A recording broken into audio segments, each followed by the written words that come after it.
यह कहानी उस समय की है जब गौतम बुद्ध अपने शिष्यों के साथ विभिन्न नगरों और गांवों में भ्रमण कर रहे थे। उनका उद्देश्य था लोगों को जीवन की सच्चाई से अवगत कराना और उन्हें दुखों से मुक्ति का मार्ग दिखाना। बुद्ध का व्यक्तित्व इतना करिश्माई था कि जहां भी वे जाते, लोग उनसे मिलने के लिए उमड़ पड़ते थे। उनके विचारों में इतनी गहराई थी कि हर कोई उन्हें सुनना चाहता था। एक दिन बुद्ध अपने शिष्यों के साथ एक छोटे से गांव में पहुंचे।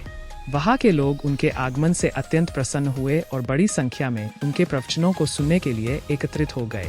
उसी गांव में एक व्यक्ति रहता था जो जीवन की समस्याओं और चुनौतियों से अत्यंत परेशान था। उसकी पीड़ा का कारण यह था कि वह हमेशा अपने जीवन में शांति और संतोष की तलाश करता था, लेकिन उसे कहीं भी नहीं पा सका। उसने बहुत प्रयास किया, धार्मिक अनुष्ठानों में भाग लिया और विभिन्न लोगों से सलाह ली, लेकिन फिर भी उसे शांति का अनुभव नहीं हुआ। उसके मन में हमेशा एक अजीब सी बेचैनी और असंतोष बना रहता था। जब उसे पता चला कि गौतम बुद्ध गांव में आए हैं, तो उसे आशा की एक किरण दिखाई दी। उसे विश्वास हो गया कि शायद बुद्ध उसे शांति का मार्ग दिखा सकते हैं। वह व्यक्ति बुद्ध के पास गया। वह बहुत विनम्रता से बोला, भगवान, मैं हमेशा दुखी और बेचैन रहता हूँ। मैं अपने जीवन में शांति की तलाश कर रहा हूँ, लेकिन मुझे वह कहीं नहीं मिल रही। मुझे मार्ग दिखाइए कि मैं सच्ची शांति कैसे प्राप्त कर सकता हूँ। गौतम बुद्ध ने उस व्यक्ति को ध्यान से सुना। उन्होंने उसके चेहरे पर चिंता की लकीरों को देखा और समझा कि यह व्यक्ति अपनी समस्याओं का समाधान बाहरी दुनिया में ढूंढ रहा है। बुद्ध को यह भी पता था कि इस व्यक्ति के मन में शांति और संतोष की कमी इसलिए है क्योंकि वह जीवन की वास्तविकताओं को स्वीकार नहीं कर पा रहा है। बुद्ध जानते थे कि अगर वे सीधे इस व्यक्ति को जीवन के सत्य के बारे में बताएंगे, तो वह इसे पूरी तरह से समझ नहीं पाएगा। इसलिए उन्होंने एक ऐसी विधि अपनाई जिससे यह व्यक्ति खुद उस सत्य को अनुभव कर सके। उन्होंने व्यक्ति से कहा, तुम्हें एक काम करना होगा। इस गांव में जाओ और ऐसे किसी व्यक्ति को ढूंढो जिसके जीवन में कभी कोई दुख न हुआ हो। जब तुम्हें ऐसा व्यक्ति मिल जाए, तो उसके घर से एक मुट्ठी चावल लाकर दो। तब मैं तुम्हें शांति का मार्ग दिखाऊंगा। वह व्यक्ति थोड़ी उलझन में था, लेकिन उसे लगा कि शायद बुद्ध उसे सही मार्ग पर ले जा रहे हैं। उसने सोचा कि हो सकता है गांव में कोई ऐसा व्यक्ति हो जिसके जीवन में दुख न आया हो।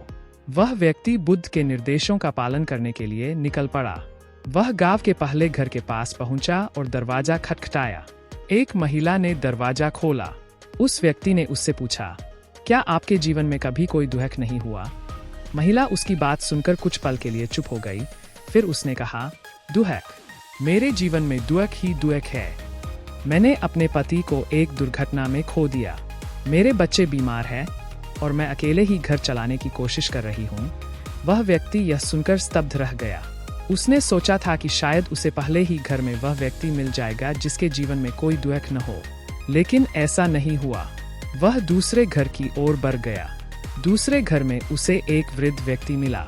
उसने वही सवाल पूछा, क्या आपके जीवन में कभी कोई दुख नहीं हुआ? वृद्ध व्यक्ति की आंखों में आंसू आ गए। उसने कहा, दुख? मेरे जीवन में दुख का कोई अंत नहीं है।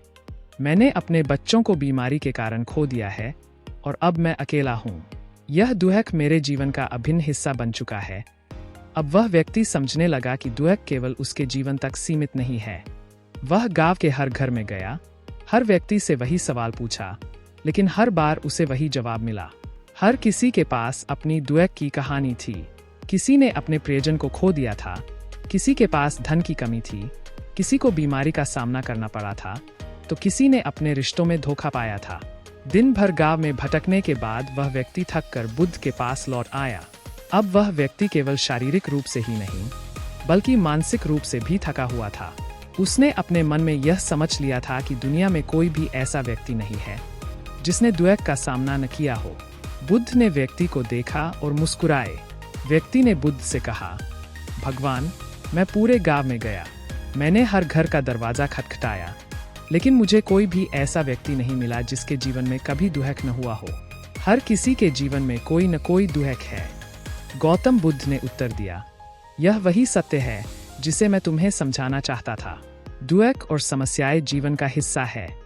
इस संसार में कोई भी ऐसा व्यक्ति नहीं है जो दुख से अछूता हो, लेकिन सच्ची शांति की तलाश बाहर नहीं, बल्कि अपने भीतर करनी होती है।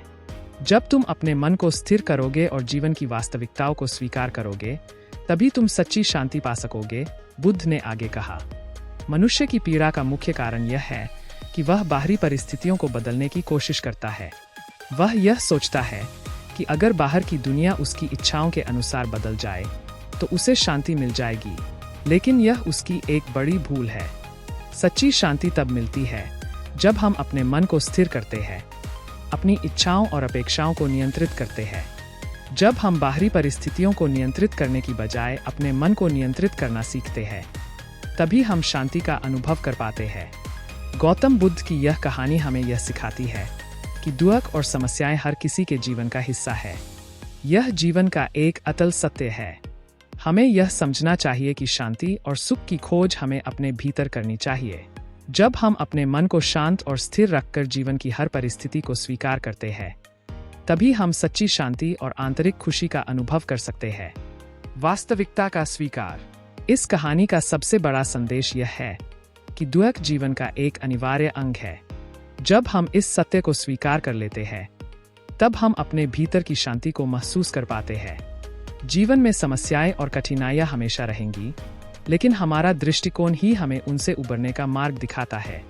इस विस्तृत कहानी से हमें यह समझने को मिलता है कि सच्ची शांति और सुख बाहरी परिस्थितियों पर निर्भर नहीं करते, यह हमारे मन की स्थिति पर निर्भर करते हैं। जब हम अपने मन को शांत और स्थिर करने का अभ्यास करते हैं और जीवन की वास्तविकताओं को स्वीकार करते हैं, तभी हम सच्ची शांति का अनुभव कर सकते हैं। गौतम बुद्ध की यह कहानी हमें एक अद्वितीय शिक्षा देती है कि समस्याओं से भागना या उन्हें टालने की कोशिश करने की बजाय हमें उन्हें स्वीकार करना चाहिए। जब हम जीवन को उसकी वास्तविकता में स्वीकार करते हैं, तभी हम सच्ची शांति की दिशा में आगे बढ़ सकते हैं।